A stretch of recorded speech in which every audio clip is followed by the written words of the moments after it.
पाकिस्तान का case strong है, पाकिस्तान का केस तगड़ा है, पाकिस्तान के साथ ज्यादती हुई है। शेख रशीद अहमद साहब ने आज प्रेस कॉन्फ्रेंस की, मामला था न्यूजीलैंड ने जो अपना दौरा पाकिस्तान कैंसिल किया है, तो आए बाएं शाएं बड़ी जी हमने बहुत अच्छी सिक्योरिटी दी, हमने ये किया, हमने वो किया। अब ये तो केस अब नहीं लड़ सके पाकिस्तान का। चले मैं आपको लड़के दिखाता हूं, मैं आपको बताता हूं कि पाकिस्तान ने इस न्यूजीलैंड की क्रिकेट टीम के लिए क्या क्या इंतजाम किए थे।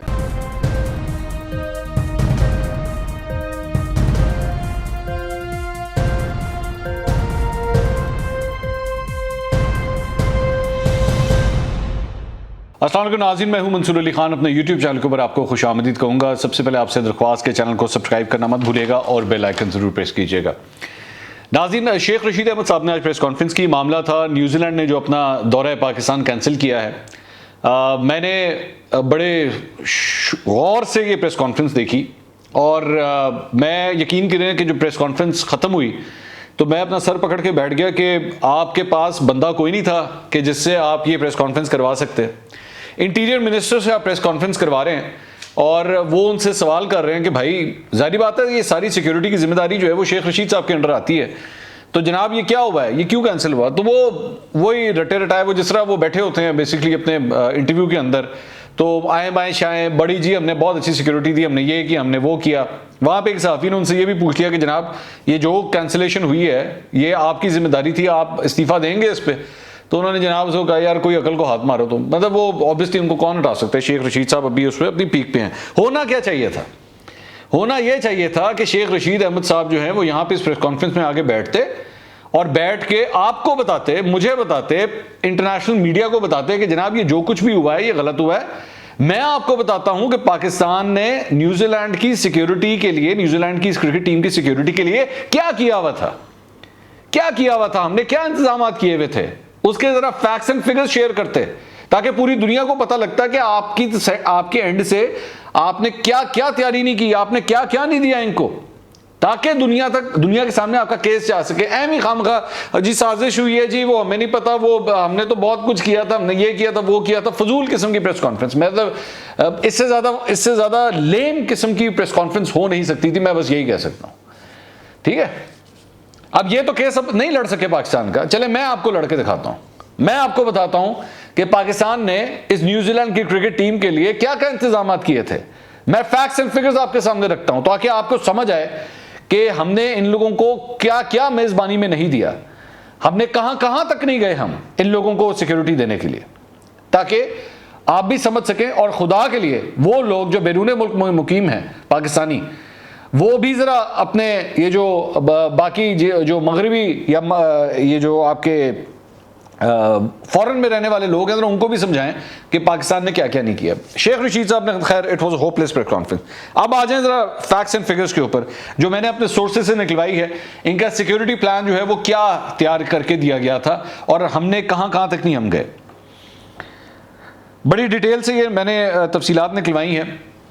4 महीने पहले न्यूजीलैंड के जो सिक्योरिटी टीम थी वो आई थी यहाँ पे पाकिस्तान और 4 महीने से देवर इन टच विद पीसीबी और लोकल सिक्योरिटी अरेंजमेंट्स के हवाले से जो भी हमारे डेजिग्नेटेड ऑफिसर्स थे उनके साथ वो इन टच थी। लाइजन जो है वो पीसीबी के थ्रू हो रहा था, ठीक है, और वो ये समझा रहे थे, बता रहे थे कि जी सिक्योरिटी के हमने क्या इंतजाम किए हैं, उनके साथ टोटल इन टच थी, जिसकी वजह से इन्होंने फिर लैंडिंग भी की। यहाँ पर लैंडिंग करके इनको ठहराया गया सरीना इस्लामाबाद के अंदर, इनकी रेजिडेंस वहां पे रखी गई। 2-3 रीजंस होती हैं। एक बात ध्यान में रखिएगा कि आईसीसी का भी जब भी कोई इवेंट होता है तो सबसे पहले आईसीसी की कंडीशन होती है कि जिस शहर के अंदर भी आप इंटरनेशनल मैच खेलेंगे वहां पे जो प्लेयर्स होते हैं उनको 5 स्टार होटल की फैसिलिटी मिलनी चाहिए, तो इसलिए उनको सरीना में ठहराया गया। सरीना के अंदर इनके लिए जो इंतज़ाम किया गया वो सरीना के अंदर ये एक अलग डेजिग्नेटेड विंग को दिया गया कि वहां पे बैठ के अपना काम शाम करेंगे। दूसरी बात ये, उसको बायो बबल भी उन्होंने बनाना था ताकि कोविड की वजह से भी जो है कोई एंट्री एग्जिट ना हो वहां पे। अच्छा, दूसरी बात ये कि ये प्रैक्टिस करने के लिए भी गए हैं स्टेडियम, रावलपिंडी क्रिकेट स्टेडियम जो है प्रैक्टिस करने गए हैं। ये नहीं है कि आए हैं और आके होटल में ही बैठे रहे हैं। सो बेसिकली ये वहां से बाहर भी निकले और जाके इन्होंने प्रैक्टिस वगैरह की है। दूसरी बात ये, मैंने इनसे पूछा कि जी आप लोगों ने कौन कौन सी एजेंसीज जो है इनको सिक्योरिटी प्रोवाइड कर रही थी।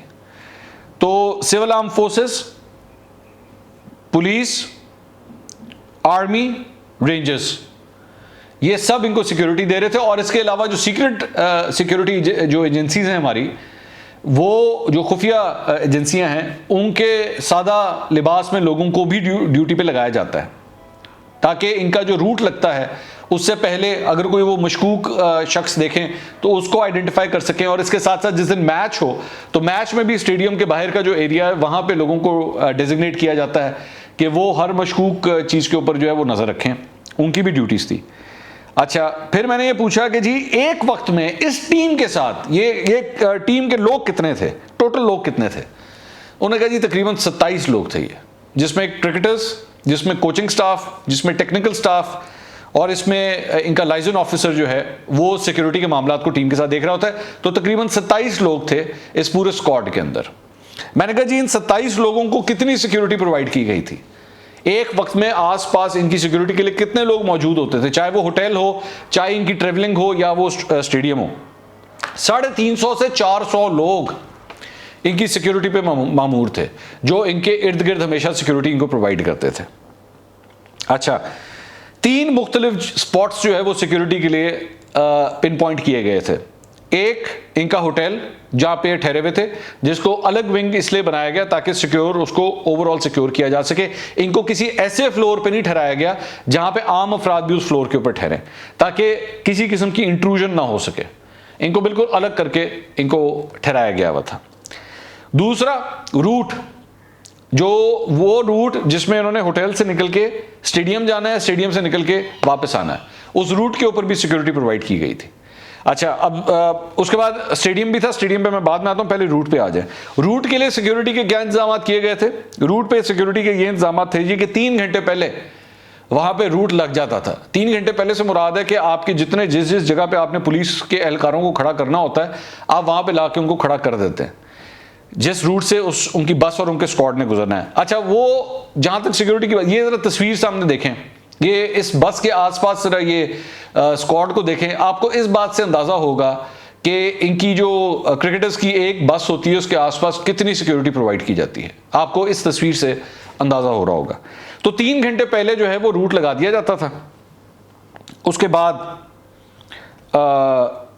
एक लेवल आता है जिसे कहते हैं जीरो ट्रैफिक। जीरो ट्रैफिक का लेवल जो है वो होता है जब उस रूट के ऊपर, जिस रूट पे उस गाड़ी ने, उस वैन ने जिसमें क्रिकेटर्स जा रहे हैं उसने ट्रेवल करना है, वहां पे कोई और गाड़ी रास्ते में ना हो, उसे जीरो ट्रैफिक का लेवल कहते हैं। उस जीरो ट्रैफिक के लेवल के ऊपर 10 मिनट पहले तमाम तर ट्रैफिक को रोक दिया जाता है। 10 मिनट का जो है वो टाइम पीरियड दिया जाता है। अगर वो जो विंग है जहां पे ये लोग ठहरे हुए थे, वो लोग जो रूट के ऊपर लगते हैं और वो लोग जो स्टेडियम के अंदर इनके ड्रेसिंग रूम के आसपास लगते हैं, अगर उस तादाद को टोटल किया जाए तो ये तकरीबन 1000 की बनती है। और इन लोगों को डिप्यूट किया गया था उस होटल की छत के ऊपर भी। स्नाइपर्स जो हैं वो वहां पे भी खड़े किए गए थे, होटल के अंदर भी थे, होटल की लॉबी में भी थे, होटल के बाहर भी थे। इनको ये सिक्योरिटी कवर जो है वो प्रोवाइड किया गया था। उसके बाद जो मैंने रूट लगाने की बात की, रूट भी एक रूट नहीं होता था, 3 रूट लगाए जाते थे। जब इन्होंने होटल से निकल के स्टेडियम तक जाना है, इनको 3 मुख्तलिफ रूट जो है वो डेजिग्नेट किए जाते थे। और गाड़ी किस जगह से जाएगी, गाड़ी किस रूट पे जाएगी, ये फैसला आखिरी मोमेंट पे किया जाता था कि गाड़ी जो है वो इन 3 में से किस रूट के ऊपर जाएगी, ताकि फिर भी कोई चेक ना किया जा सके कि पहले से अगर किसी ने कोई दहशतगर्द मौजूद हो तो उसको पहले से पता ना लग सके कि गाड़ी ने आना कहाँ से है, सिक्योरिटी रीजंस की वजह से। फिर मैंने पूछा कि जो 3 रूट होते थे इसमें से किसने कौन से रूट पे जाना है, ये कितने लोगों को पता होता था। तो मुझे बताया गया कि ये 4 से 5 लोगों को सिर्फ इंफॉर्मेशन होती थी कि गाड़ी किस रूट पे जाएगी, और किसी को कुछ नहीं पता होता था। और उनको आखिरी मोमेंट पे जो पूरा स्क्वाड होता था उसको इन्फॉर्म किया जाता था कि आप लोग इस रूट पे जाएंगे। उससे पहले किसी को कुछ नहीं पता होता था, ना क्रिकेटर्स को कुछ पता होता था, ना उनके साथ जो दीगर सिक्योरिटी का अमला है ना उसको पता होता था कि गाड़ी का रूट आज कहाँ से निकलेगा, किसी को कुछ नहीं पता होता था। आखिरी मोमेंट के ऊपर इन्फॉर्म किया जाता था। अच्छा, उसके बाद मैंने इनसे पूछा, मैंने कहा जी ये जो सिक्योरिटी कवर दिया गया था आप लोग इसको किस लेवल के ऊपर कंसिडर करते हैं? तो मुझे बताया गया कि ये जो सबसे हाईएस्ट लेवल हमें सिक्योरिटी प्रोवाइड करने के लिए कहा जाता है वो वीवीआईपी सिक्योरिटी होती है, या आप उसे आम अल्फाज में प्रेसिडेंशियल लेवल जो सिक्योरिटी होती है हम उनको वो देते हैं। लेकिन ये उससे भी एक लेवल ऊपर था, उससे भी ये एक लेवल ऊपर था। इसकी वजह यह कि पाकिस्तान के अंदर जो श्रीलंकन टीम के साथ जो कुछ हुआ था, यानी कि ऑलरेडी एक क्रिकेट टीम को टारगेट किया जा चुका है, इसलिए हम अफोर्ड नहीं कर सकते थे कि किसी और क्रिकेट टीम को भी पाकिस्तान के अंदर जो है वो टारगेट किया जाए, इसलिए हम उनको उससे भी एक लेवल ऊपर सिक्योरिटी देते थे। और आखिरी दफ़ा ये सिक्योरिटी जो किसी को दी गई थी वो जब भी कोई क्रिकेट टीम आई है पाकिस्तान तब तो दी गई है, लेकिन अगर डिग्निटरी लेवल के ऊपर इसको देखा जाए तो MBS मोहम्मद बिन सलमान को जो सिक्योरिटी दी गई थी जब वो पाकिस्तान आए थे इमरान खान साहब से मिलने के लिए, तो तब हमने इस किस्म का सिक्योरिटी कवर दिया था। मतलब आला पुलिस एहलकारों से जो मेरी उनसे बात हुई, उन्होंने कहा जी हमारे दांतों से पसीना निकल गया इस किस्म की सिक्योरिटी को प्रोवाइड करके, और इससे ज़्यादा कुछ हो नहीं सकता था जो हम ऑलरेडी कर चुके हुए थे। वजह मैंने पूछी जी आपके पास क्या वजह है, आपको क्या पता लगा है कि ये सब कुछ क्यों हुआ है? तो उन्होंने कहा हमें किसी, और मैं एक बंदे की बात नहीं कर रहा, मैं मुख्तलिफ बंदों की बात कर रहा हूँ। उन्होंने कहा ना हमारे पास कोई इंटेलिजेंस थी, ना हमारे पास किसी किस्म की कोई खबर आई थी, ना हमें, एक होता है कि शक होना, हमारे पास शक भी किसी चीज़ का नहीं था कि किसी किस्म की किसी शक की बुनियाद के ऊपर जो है वो कोई अटैक हो सकता है या कुछ हो सकता है। मैंने कहा जी अब तो हो गया ना, अब तो कैंसिल हो गया, ठीक है वो जहाज़ में बैठ के जा रहे हैं, अब बताइए कि कोई ऐसी कोई चीज़ मौजूद थी?